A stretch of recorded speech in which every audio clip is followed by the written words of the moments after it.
বিশ্ববিদ্যালয়ের ভর্তি পরীক্ষাগুলোতে, বিশেষ করে মেডিকেল এবং ইঞ্জিনিয়ারিংয়ে যে ভর্তি অ্যাডমিশন টেস্ট হচ্ছে, সেখানে রূপগঞ্জে সবসময় 10 থেকে 20 জন স্টুডেন্ট বিভিন্ন মেডিকেল কিংবা ইঞ্জিনিয়ারিং ইউনিভার্সিটিতে চান্স পেত।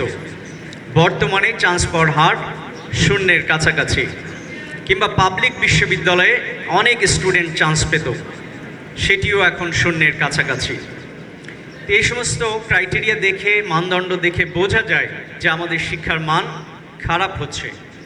আমাদের বেশ কয়েকটি স্কুল এবং কলেজে এসএসসি এবং ইন্টারমিডিয়েটে পরীক্ষার পাশের হার 20%-এর নিচে।